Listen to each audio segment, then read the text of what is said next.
دنیا میں سب سے زیادہ کامیاب وہ لوگ ہوتے ہیں جو معاملات کو وقت پر سر انجام دیتے ہیں، جو وقت کو نہیں پہچانتے، وقت کی رفتار کو نہیں پہچانتے، وقت کے تقاضوں کو نہیں پہچانتے، وقت کی آواز کو نہیں سمجھتے، پیچھے رہ جاتے۔ ایک وہ وقت ہوتا ہے کہ ماں اپنے بچے کو چند گھڑیوں کے لیے بھی اپنے سے جدا نہیں کرتی، وہ ایک منٹ کے لیے بھی اسے گھر سے باہر نہیں نکلنے دیتی، وہ شور مچاتی ہے بچہ کدھر گیا، ابھی تو وہ چل بھی نہیں سکتا۔ پھر وہی ماں ہوتی ہے جو اس بچے کو تیار کر کے، کپڑے چینج کرا کے، ٹفن تیار کر کے، بیگ تیار کر کے اسے 6 گھنٹے کے لیے اپنے سے جدا کرتی۔ اب اگر وہ بچہ یہ کہے کہ اماں یہ تو کیا کر رہی ہے، تو ایک لمحے کے لیے مجھے اپنے آپ سے جدا نہیں کرتی تھی، تو وہ ماں اسے کہے گی کہ وہ جو جدا نہیں کرتی تھی وہ بھی میرا پیار تھا، اور یہ جو جدا کر رہی ہوں یہ بھی میرا پیار ہے۔ اس کو سمجھیں آپ، کیونکہ اب اگر میں تجھے یہاں سے جدا نہیں کروں گی اور اسکول یا مدرسے میں یا تعلیمی ادارے میں نہیں بھیجوں گی، تیرا مستقبل خراب ہوگا۔ لہذا یہ ماں اگر کہے کہ مجھے بڑی محبت ہے، میں اسے پڑھنے نہیں بھیجوں گی، تو وہ وقت کو ضائع کر کے اس کا نقصان کرے گی۔ پھر ایک ٹائم ایسا آتا ہے کہ جب وہی ماں محسوس کرتی ہے کہ بچے کا یہاں مستقبل نہیں بن رہا اور ماحول کچھ ایسا بن گیا ہے کہ یہاں اس کے لیے اسباب نہیں بن رہے، اس کا ملک سے باہر جانا ہی زیادہ ضروری ہے، وہی ماں ہے جو ایک دن کے لیے بھی برداشت نہیں کرتی تھی۔ پھر وہ ماں دعائیں کراتی ہے، دعا کریں اس کا کوئی سبب لگ جائے، یہ جائے۔ پھر وہ اسے کئی سالوں کے لیے اپنے سے جدا، وہ بھی وقت ہے، یہ بھی وقت ہے، آنے والا بھی وقت ہے۔ ہر کام اپنے وقت پر اچھا لگتا ہے اور وقت پر اسے کرنا چاہیے۔ جو لوگ وقت کی رفتار کو نہیں سمجھتے اور پیچھے رہ جاتے ہیں، ٹال مٹول کرتے ہیں، کل پرسوں ترسوں، ابھی نہیں، ٹھہر کے، پیچھے رہ جاتے ہیں۔ آپ چیزوں کو سمجھیں، جو جس چیز کا وقت ہے اسے اس وقت پر کر گزریں، ورنہ چیزیں آپ کے ہاتھ سے گزر جائیں گی۔ آپ محسوس کریں گے کہ بہت سارے معاملات میرے ہاتھ میں نہیں رہے۔ وقت ہی ہوتا ہے، جوانی ایک وقت ہے، اس سے کام لینا چاہیے، اس کو بہت سخت مصروف رکھنا چاہیے۔ جو لوگ جوانی لیٹ کے گزار دیتے ہیں ان کا مستقبل بھی لیٹ جاتا ہے۔ جو لوگ چل رہے ہوتے ہیں، جوانی میں سفر کر رہے ہوتے ہیں، وہ منزلیں طے کر رہے ہوتے ہیں، وہ دشوار گزار گھاٹیوں سے گزر رہے ہوتے ہیں۔ وقت تھا، آپ ڈھیر سارا کام کر لیتے۔ پھر ایک ٹائم آئے گا جب آپ کو پینشن پہ گزارا کرنا ہے، ریٹائرمنٹ کی زندگی گزارنی ہے، پر ریٹائرمنٹ اسے ملے گی جو سروس کرے گا۔ جو سروس ہی نہ کرے، وہ ریٹائرمنٹ مانگے تو اس کا کوئی معنی نہیں ہے۔ عزیز دوست، وقت کی رفتار کو آپ سمجھیں۔ بہت سارے لوگ ایسے ہوتے ہیں جو وقت شناس نہیں ہوتے۔ بندے کو ابن الوقت نہیں ہونا چاہیے، لیکن اسے وقت شناس تو ہونا چاہیے نا۔ اقبال کہتے ہیں کہ یہ جملہ لکھ دیا کسی شوخ نے محراب مسجد پر، کہتے ہیں وقت تھا جہاد کا، وقت تھا میدان میں نکل کے دین کا کام کرنے کا، اور ایک صوفی صاحب نفل پڑھ رہے تھے اندر۔ وقت تھا میدان کا اور یہ تھا مسجد میں۔ تو اقبال کہنے لگے یہ جملہ لکھ دیا کسی شوخ نے محراب مسجد پر، کہ یہ ناداں گر پڑے سجدے میں جب وقت قیام آیا۔ نبی اکرم نور مجسم شفیع معظم صلی اللہ علیہ وسلم کی بارگاہ میں حضرت خباب بن ارت رضی اللہ تعالیٰ عنہ حاضر ہوئے۔ حضور خانہ کعبہ کے ساتھ ٹیک لگائے بیٹھے تھے، تو حضرت خباب عرض کرنے لگے یا رسول اللہ اتنی تکلیفیں آ رہی ہیں، کافر اتنا ستا رہے ہیں، ہمیں پریشان کیا جا رہا ہے، ہم سخت آزمائش میں، حضور آپ اللہ کی بارگاہ میں دعا کیوں نہیں کرتے ہمارے لیے؟ تو نبی پاک علیہ السلام فرمانے لگے تم سے پہلے لوگوں کا حال پتہ کیا تھا؟ یہ صحیح حدیث بخاری میں موجود ہے۔ فرمایا تم سے پہلے لوگوں کا حال یہ تھا کہ انہیں گڑھے کے اندر رکھ کے ان کے جسم کو مٹی سے دبا کے پھر ان کے سروں پر آریاں رکھ کے چیر دیا جاتا تھا، لیکن پھر بھی وہ اپنے دین سے ہٹا نہیں کرتے۔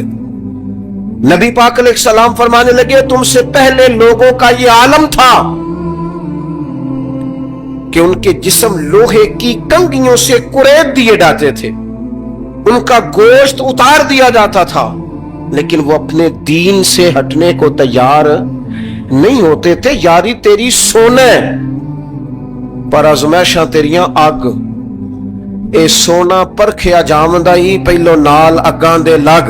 अपनी जिंदगी में तैयार रहें, ज़हनी तौर पर आजमाइश के लिए तैयार रहें, मिजाज बनाए। जब बंदा पहले से तैयार होता है ना, उसका ख्याल होता है कि आजमाइश आ गई तो मैंने सब्र करना है, पहले से उसकी तैयारी होती है, फिर वो जरा घबराता नहीं, परेशान नहीं। हम तैयार नहीं है ज़हनी तौर पर। हर बंदे को सुख चाहिए, हर बंदे को, बल्कि हमारे यहां तो लोग कहते हैं मुरीद हो रहा हूं ताकि मेरी तरफ तकलीफ कोई ना आए। तो मैं क्या करता हूं, पहले पीर से पूछ लो उसे कभी आई है कि नहीं। अगर उसे आई है तो फिर इसका मतलब है तुम्हें भी आ सकती है। लोग नमाज इसलिए शुरू करते, कहते हैं मैं 5 नमाजें भी पढ़ता हूं, मैं सदकात भी करता हूं, काम मेरा फिर नहीं चलता। तो मैं कहता हूं तुम्हें पता ही नहीं, नमाजी के लिए तो आजमाइश है। जितना जितना ईमान कामिल उतनी उतनी आजमाइश भी ज्यादा। और ये मैं अपने पास से नहीं कह रहा, हजरत अबू सईद खुदरी रदी अल्लाह तआला अन्हु फरमाते हैं मैं नबी पाक अलैहिस्सलाम की खिदमत में हाजिर हुआ और हुजूर के दस्ते मुबारक को चूमने के लिए मैंने अपने हाथ जब आगे किए तो तपश थी, तेज बुखार था नबी पाक। तो हजरत अबू सईद खुदरी रदी अल्लाह तआला अन्हु इरशाद फरमाते हैं कि मैंने, ये सुनन इब्ने माजा में मौजूद है, फरमाते मैंने अर्ज किया या रसूल अल्लाह सल्लल्लाहु अलैहि वसल्लम इतना तेज बुखार। हुजूर फरमाने लगे हम पर जो आजमाइशें आती है ना अंबिया पर, वो आम लोगों से दुगना आती है। ये तो लाडले हैं, ये तो महबूब हैं अल्लाह के। फरमाया आम लोगों से दुगनी आजमाइश आती है, लेकिन फरमाया हमारा रब बड़ा करीम है, हमें अजर भी डबल ही अता करता है, हमें अजर भी डबल ही अता करता है। तो हज़रत अबू सईद खुदरी कहते मौका अच्छा था, मैंने एक सवाल भी कर दिया। मैंने कहा या रसूल अल्लाह सल्लल्लाहु अलैहि वसल्लम बताइए ना भला दुनिया में ज्यादा आजमाइशें किन को आती? तो हुजूर फरमाने लगे सबसे ज्यादा आजमाइशें अल्लाह के अंबिया को आती, नबियों को आती। हुजूर उसके बाद फरमाया उसके बाद जो उनके ज्यादा करीब होता है उसे आती। लोग क्या समझेंगे इमाम हसन की आजमाइश, लोग कैसे समझेंगे सैयदना इमाम हुसैन की आजमाइश। फरमाया जो इनके ज्यादा करीब होता है उसे ज्यादा आजमाइश आती है। तो हुजूर के सबसे करीब तो इमाम हसन है ना, इमाम हुसैन है ना। तू क्या समझता है कुर्बत बस निस्बत के इजहार का नाम है और बड़े लुत्फ के साथ जिंदगी गुजारने का नाम है? तो नबी पाक अलैहिस्सलाम ने फरमाया बात बड़ी मजे की है। फरमाया फिर अल्लाह के बाज बंदे तो ऐसे होते हैं जिन्हें अल्लाह फक्र में मुब्तला कर देता है। फरमाया उनके पास सिर्फ एक चादर रह जाती है, इतना फक्र उनके पास आता है। लेकिन जो हदीस के आखिरी लफ्ज है ना वो वजद वाले हैं, वो वजद वाले हैं, वो सुरूर वाले हैं। हमारा ये मिजाज होता है कि मीठा मीठा खा जाओ और जरा कड़वा आ जाए तो सवेरे भी रो शाम भी रो, हाल ही कोई नहीं, गरीबी बड़ी, परेशानी बड़ी, हजरत साहब घर से बीमारी जाती नहीं। और जनाब क्या बताएं, बाज लोग तो ऐसे हैं जिनकी बात सुन के लगता है जिंदगी में कभी सोए ही नहीं, इतने बड़े बड़े दुख सुनाते हैं। ओ खुदा की रहमत का भी तो जिक्र करना, खुदा ने जो तेरे ऊपर इनामात किए उनका भी तो जिक्र करना, उनका तज़किरा ही नहीं कर रहा मेरा भाई। नबी पाक अलैहिस्सलाम ने फरमाया उन लोगों पर दुख आते हैं पर कुर्बान होने को जी चाहता है। इन लफ्जों पर हुजूर फरमाने लगे वो रब की तरफ से आने वाले दुख पर भी इस तरह राजी होते हैं जिस तरह तुम में से कोई राहत मिलने पर राजी होता है। सुकून वाली चीज मिलने पर जिस तरह तुम राजी होते हो इस तरह वो दुखों पर भी राजी होते हैं। दुख कबूल मोहम्मद बख्शा, दुख दुख कबूल मोहम्मद बख्शा, पर एक शर्त लगाई छोटी सी मियां साहब ने, उन्होंने कहा 100 दफा कबूल है, दुख 100 दफा कबूल, दुख कबूल मोहम्मद बख्शा पर राजी रहन प्यारे। ये शर्त ये है कि तू राजी रह, तू राजी रह, दुख कबूल मोहम्मद बख्शा, राजी रहन प्यारे और हजरत सुल्तान साहब कहने लगे असा कीती है जान हवाले रब दे, ऐसा इश्क कमाया है असी मरण तो पहलो ही मर गया, बाहू ता मतलब नू पाया है। हमने तो पहले से नतीजा निकाल लिया। तू सुकून ढूंढने निकला है, तू चाहता है जिंदगी में आराम मिल जाए। कायनात में सबसे ज्यादा प्यार अल्लाह का अपने महबूब के साथ, लेकिन देख लो ना, पैदाइश से पहले ही हुजूर के वालिद चले गए। 4 साल या 6 साल की उम्र में वालदा गई। 8 साल की उम्र थी, महबूब के दादा का जनाजा उठा तो महबूब पीछे पीछे जनाजे के जा रहे। फिर वक्त आया जब तबलीग दीन का, तो दुनिया का कौन सा दुख और कौन सी तकलीफ और कौन सी अजियत है जो हुजूर को नहीं दी गई। लेकिन करीम हर वक्त कहते हैं अफला अकून अब्दन शुकूरा, मैं रब का शुक्रगुजार बंदा ना बनूं।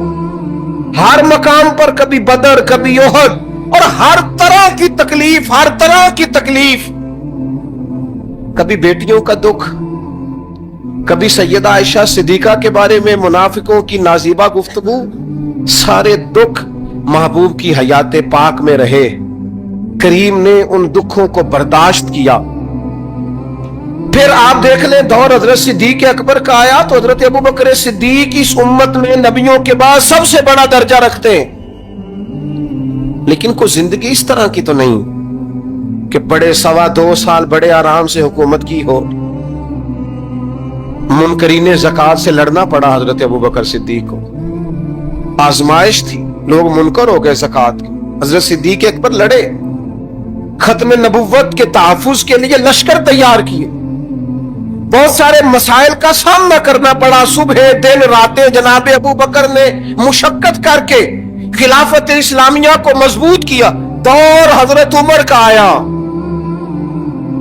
सारी दुनिया मदीना मुनव्वरा में अंदर से दरवाजे बंद करके सख्त गर्मी में सोती है, और जनाब उस्मान गनी कहते हैं कि मैंने फारूक आजम को 60 साल की उम्र में देखा कि माले गनीमत के 2 ऊंट दौड़ गए तो उमर भागे जा रहे हैं, उन ऊंटों को लेके आ रहे हैं। और मैं कहता हूं जनाब आप आराम करते, सारी दुनिया सो रही है। फरमाया सोया करता था कभी खलीफा बनने से पहले।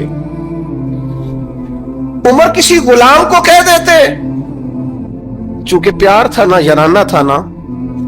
हजरत उस्मान बड़ी मोहब्बत से कहते हैं, अमीरुल मोमिनीन किसी गुलाम से कहते अगर माले गनीमत के ऊंट चले गए थे तो ले आता। तो हजरत उस्मान के कंधे पे हाथ रख के जनाब उमर रो पड़े, कहने लगे यार ये हुजूर के दीन की अमानत बड़ी जिम्मेदारी, ले ओ सजना असा तोड़ निभाई, असा जान भी दिती तेरा तेरे। ये बड़ी ड्यूटी है, ये बड़ी जिम्मेदारी है। मैं कैसे गुलाम को भेज देता, मुसलमानों का